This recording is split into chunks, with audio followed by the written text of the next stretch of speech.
एक छोटे से शहर में रामू नाम का एक आदमी अपनी पत्नी और बच्चों के साथ रहता था। रामू रिक्शा चलाकर अपना और अपने घर परिवार का गुजारा करता था। रामू रिक्शा चलाकर भी उतना नहीं कमा पाता था जिससे उसका घर का खर्चा ठीक से चल सके, जिसकी वजह से रामू की पत्नी संतो को लोगों के घरों में जाकर काम करना पड़ता था। एक दिन की बात है, संतो का 2 साल का बच्चा बीमार था, जिसकी वजह से वो काम करने नहीं जा पाती। और जब वो अगले दिन काम करने जाती है, कल क्यों नहीं आई काम करने? वो मालकिन जी, मेरा बच्चा बीमार था, इसी वजह से काम करने नहीं आ सकी। मालकिन गुस्से में संतो से कहती है, अगर तू इसी तरह छुट्टी करती रहेगी तो मैं तुझे काम पर नहीं रख सकती। ये ले अपने काम के पैसे और कल से काम पर आने की कोई जरूरत नहीं है। मालकिन जी, मुझे काम से मत निकालिए, मैं आगे से कभी छुट्टी नहीं करूंगी। मैं तुझे काम पर नहीं रखने वाली, जा। संतो का उसकी मालकिन पर कोई असर नहीं होता। वो वहां से रोती हुई अपने घर वापस आती है। तभी शाम को उसका पति भी रिक्शा चलाकर आ जाता है और संतो के हाथ में कुछ पैसे पकड़ाते हुए कहता है, ये लो संतो, आज बस इतनी ही कमाई हुई है। संतो रोते हुए अपने पति रामू को बताती है, आज मालकिन ने भी मुझे काम से निकाल दिया, अब घर का गुजारा कैसे होगा जी। इधर मुन्ना की भी तबीयत खराब है। ये कहते कहते संतो रोने लगती है। इसकी दवाई के लिए पैसे कहाँ से लाएंगे जी? रो मत, मैं कुछ ना कुछ और काम कर लिया करूंगा। तभी रामू के दिमाग में एक आइडिया आता है। क्यों ना हम छोले कुलचे की रेकड़ी लगा ले। मैंने स्कूल के बाहर बच्चे और बहुत सारे लोगों को छोले कुलचे खाते हुए देखा है।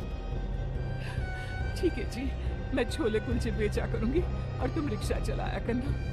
और फिर अगले ही दिन रामू की पत्नी जल्दी उठकर छोले कुलचे बना लेती है और उन्हें अपनी रेहड़ी पर रखकर स्कूल के बाहर बेचने चली जाती है। तभी एक बच्चा संतो के पास आता है। आंटी, छोले कुलचे कितने के हैं?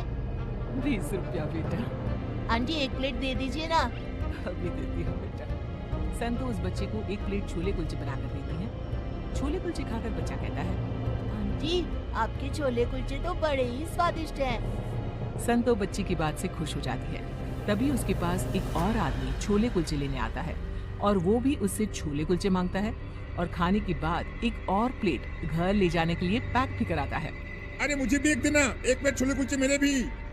संतो उसे 1 प्लेट छोले कुलचे दे देती है और वो आदमी उसे पैसे देकर चला जाता है। ये देख संतो बड़ी खुश होती है।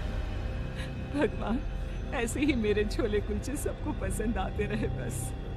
संतो के छोले कुलचे के रेट कम होने की वजह से हर कोई उससे छोले कुलचे लेने लगा था और उसके छोले कुलचों का स्वाद भी बहुत बढ़िया था, जिसकी वजह से हर कोई उसके छोले कुलचे खाने चला आता। इसी तरह धीरे धीरे संतो और रामू के घर की हालत में सुधार होने लगा था। एक दिन की बात थी, रात का समय था। रामू रिक्शा चलाकर अपने घर वापस आ रहा था। तभी सामने से एक ट्रक रामू को टक्कर मारता हुआ निकल जाता, जिससे रामू की मौत हो जाती है और वो एक भूत बन जाता है। अब मेरे बीवी बच्चों का क्या होगा? उधर उसकी पत्नी और उसके बच्चे उसका इंतजार करते करते भूखे ही सो जाते हैं। अगले दिन भूत देखता है कि संतो की तबीयत बहुत खराब है, जिसकी वजह से वो छोले कुलचे बेचने नहीं जा पाती। ये देखकर वो बड़ा दुखी हो जाता है। हे भगवान, ये क्या कर दिया तूने? अब मेरे बच्चों का क्या होगा?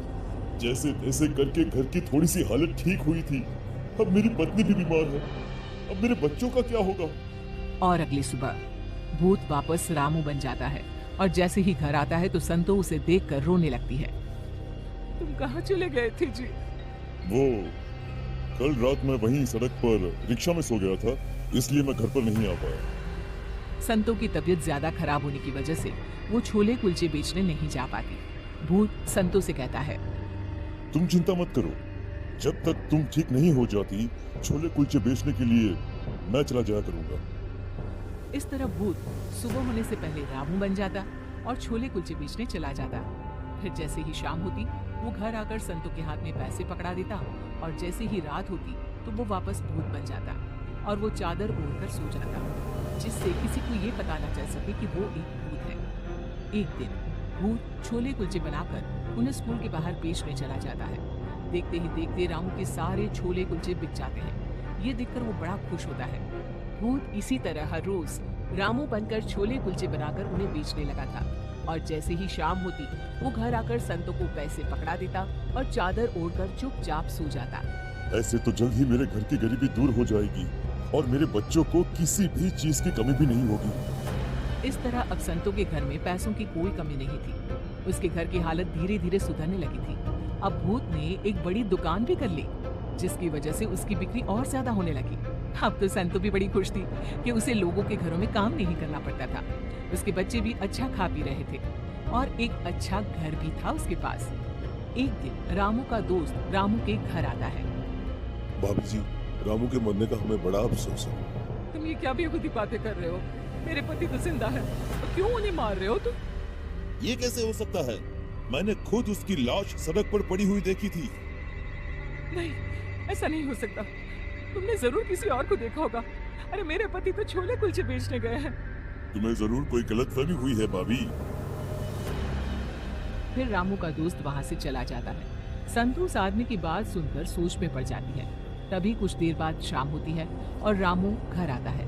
संतों के हाथ में खूब सारे पैसे पकड़ाकर सोने चला जाता है। कहीं इनके दोस्त ने जो बात कही थी वो सच तो नहीं होगी।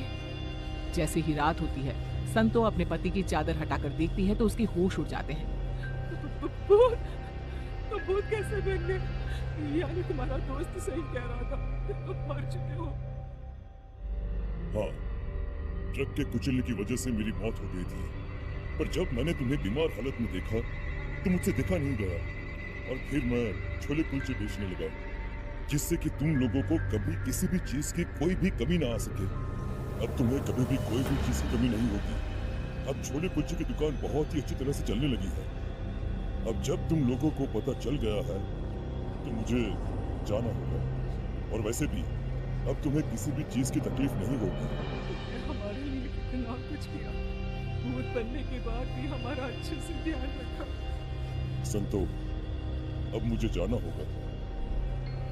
अपने परिवार को सुखी देख रामू की आत्मा को मुक्ति मिल जाती है और वो वहां से हमेशा के लिए चला जाता है।